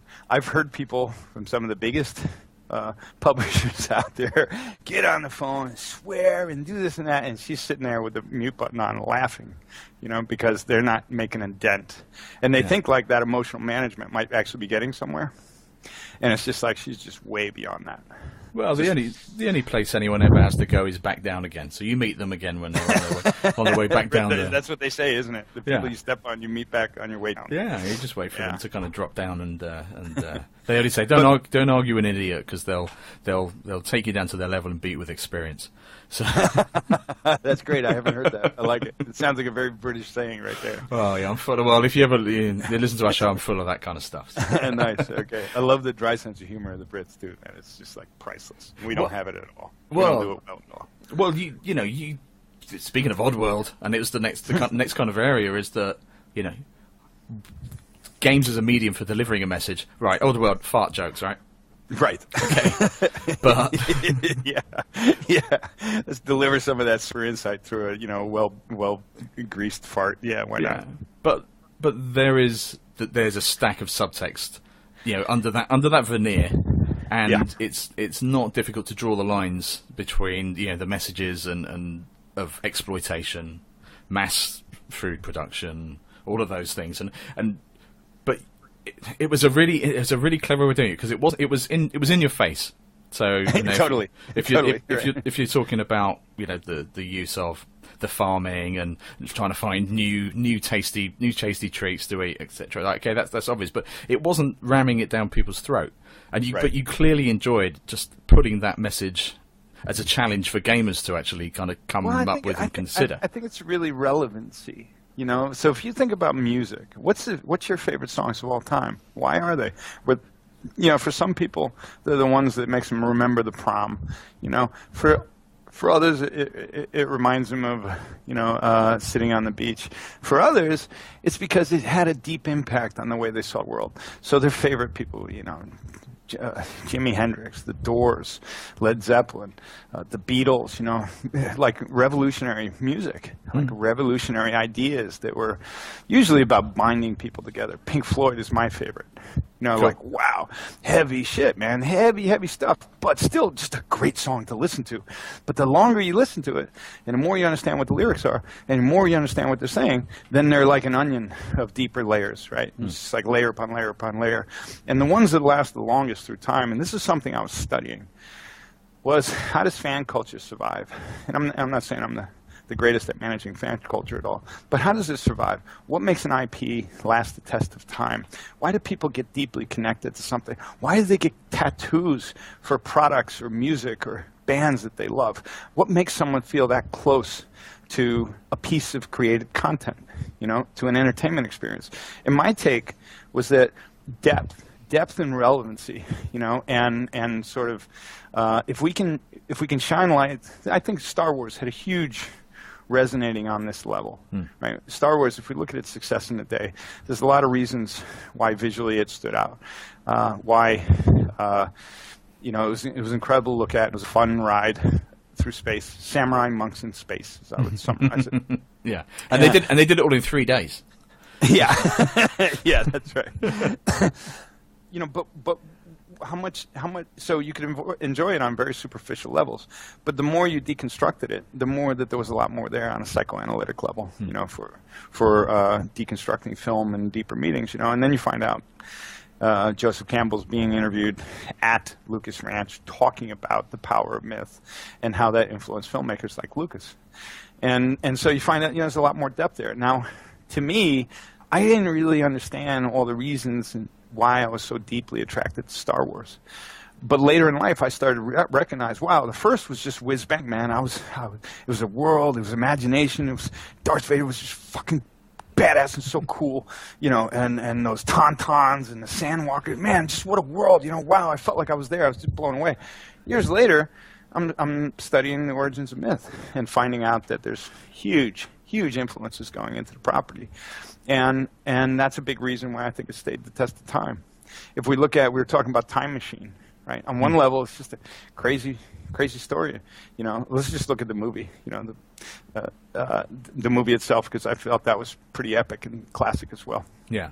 Sure. Which was, on one level, you could just enjoy it like a good sci-fi movie. On another level, it's saying so much about the world ahead and the world we're currently living in. It's saying so much about the branches of humanity. And what he did was he took basically political classes and then separated them through evolution. Right? And if you looked at what was happening, and he took the sounds of air sirens and forewarned you, this thing that you think is about your safety is about your enslavement as you become more obedient to the state. Right? Like, this is all there very intentionally. He knew exactly what he was doing. None of this is by chance, right? And so the depth that makes us hold on a lot longer. The Lego movie is not going to be around in 20 years.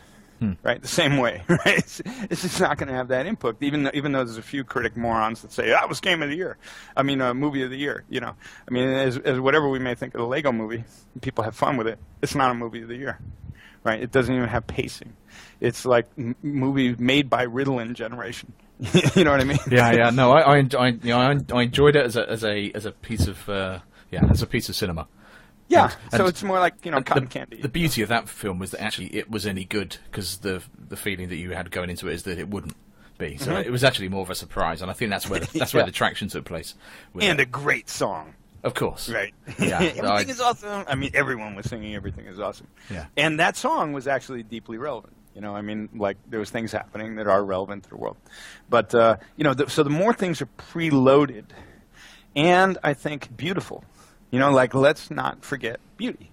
People actually like it, right? Awe has power. Sunsets have power. We stop our day and we'll look at it when we can see it. It's just, we shouldn't underestimate the value of awe.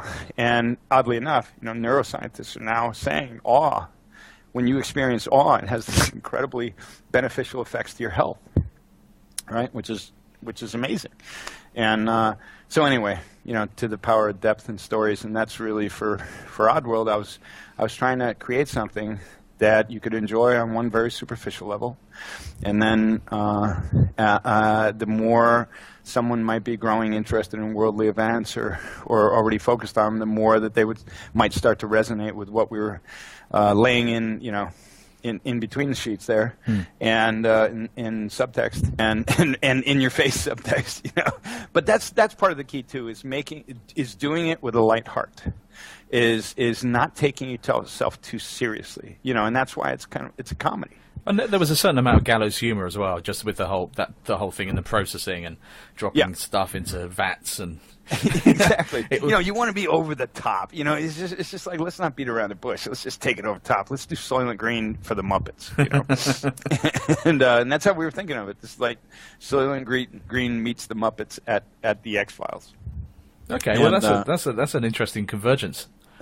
Yeah, so that means I have half a crew going, what the hell is this guy talking about? Yeah. But, Just don't ruin the ending of Soylent Green for anyone. Okay. No, I won't. That's unbelievable. I love that movie. Charlton Heston's, almost all the sci-fi movies of Charlton Heston's out of the 70s, right? Planet of the Apes. Omega Man. Yeah, Omega Man. A great one, right? Yeah. And across the board. Soylent Green. And what was the others he was in at that time? Anyway, they're slipping me at the moment, but they were great, and Omega Man was a great one. Still amazes me that no one ever made a variant of the Omega Man video game, where you have Minecraft during the day building up your, forts or defenses, and then you had to field off massive multiplayer, field off attacks from these kind of white-haired zombies during the nighttime. Anyway, I'm not a games maker. So. I'll tell you what, I think you got something there. We're kind of like, but then I go next door, and my son's already doing it in Minecraft. Exactly. That's the lightning. Minecraft. They're really knocked it out of the park. That's the lightning rod. That's the lightning rod for things, and. We do lots of kind of events. We talk at events and panels and things. And if I was a TV executive, I would be so incredibly worried about the kind of current generation of potential TV watchers, because these kids are watching YouTube. They're watching YouTubers who sit there just playing Minecraft or all of these other games. I think I read an article that there's this nanny syndrome that's happening now in the States, where American kids and kids around the world are developing British accents because a large amount of Minecraft players on YouTube are from the UK. Oh, really? Yeah. So they're getting these very kind of clipped English accents, and it used to be that people used to say if you had a nanny from from another country, that kids would pick up the twang. Yeah. But they're saying Minecraft delivers that now, where kids from around the world are delivering these kind of cut glass English accents. Awesome. So it's not necessarily a bad thing. I love it. So now we need more streaming coming out of, or Twitch TV streams coming out of Iran. Then we'll really be getting somewhere. Yeah, we're cooking. So we get Middle Eastern accents. Yeah, we're cooking. We're cooking with gas. But that message, and it's there within all of the games, and it's clearly something that's important to you. I think I saw a presentation that you did. I think it was at DICE, talking about maybe.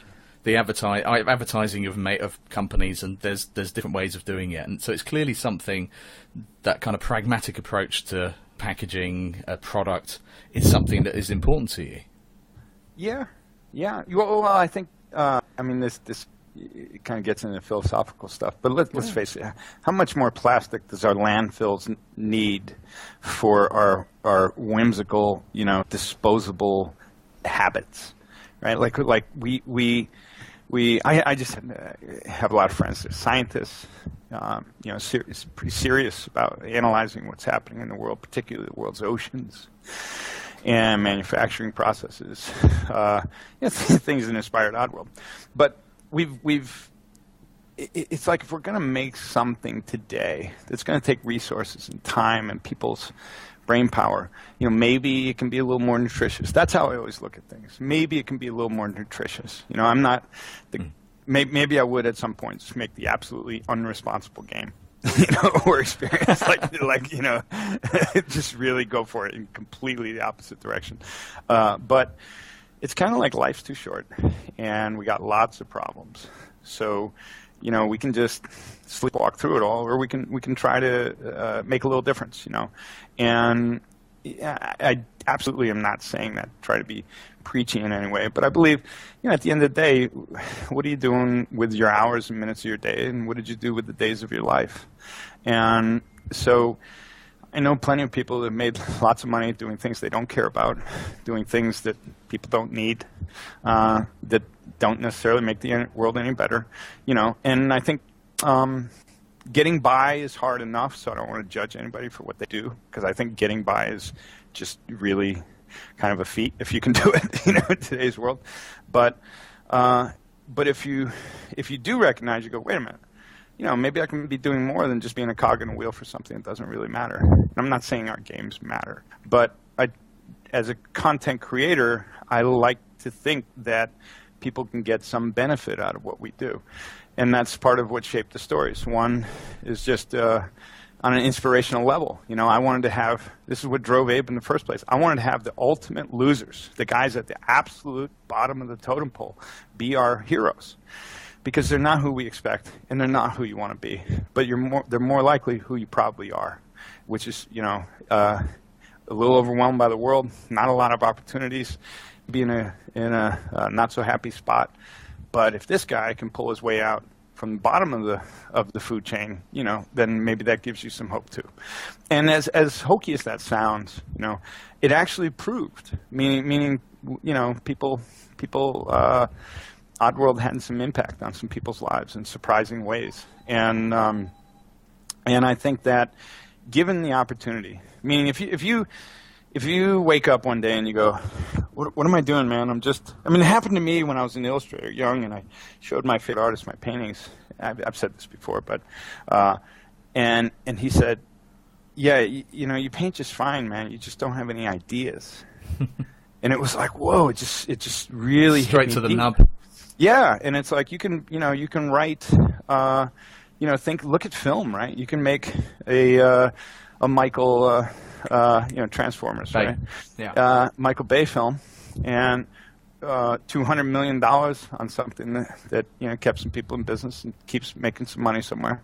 But these films are not going to stick around like 2001, right? Or A Clockwork Orange, or Apocalypse Now, right? One is cotton candy popcorn, and the other is pretty serious, heavy dose, of pure nutrition, right? But it's still a great experience. They don't take the Clockwork Orange as comedy in many ways, right? But it's one of the most intense reflections of contemporary warning to what's happening in the world. Kubrick's films are so loaded, right? Just loaded. Nothing is by accident. This guy knew exactly what he was talking about, and what he was talking about, you can't talk about. So he made films that suggested this might be going on because he wasn't going to tell you what he knew was really going on. And that's what made his work so incredible. And then other people make films that are great for a date, and that's about it. Or great for a bunch of licensing products after, and that's about it. And I was I felt like Pixar took a bit of that leap upward from films whose stories basically said friendship is good, that's Toy Story. Having friends is good. Loyalties are important. I'm oversimplifying. To something like Eva. WALL-E.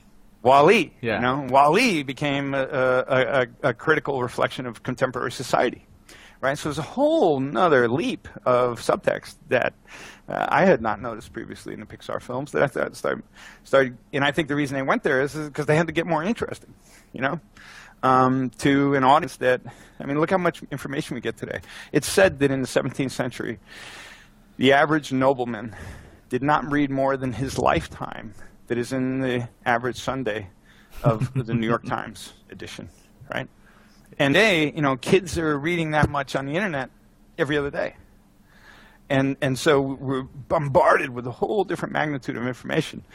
And fine, a lot of it's fluff, but how rare are the Scorseses, the Kubricks, the Coppolas, that when they make something, Apocalypse Now, I still haven't forgotten it. You know what I mean? Like it's 2001. Well, that lord, in the feudal, the feudal system back in those days, he didn't do any selfies either.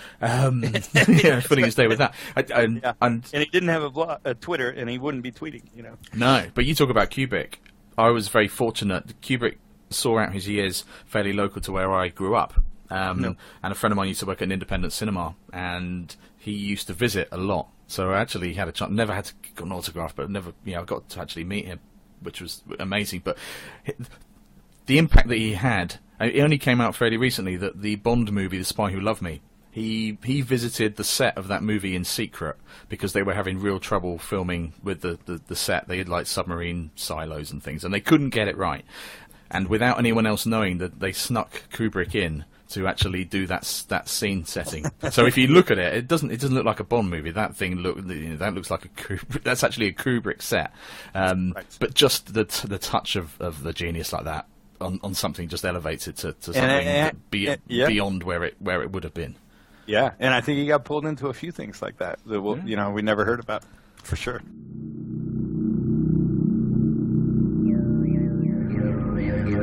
The big face said I'd learned much throughout my quest.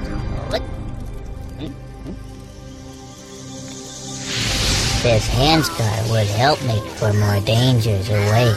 I would need its full power to complete my fate. So, that concludes part 1 of my interview with Lorne Lanning. Please join us at the same time next week, where Lorne and I will continue our conversation about the development of the Oddworld games, game development in general, and where Oddworld Inhabitants will be moving forward in future years.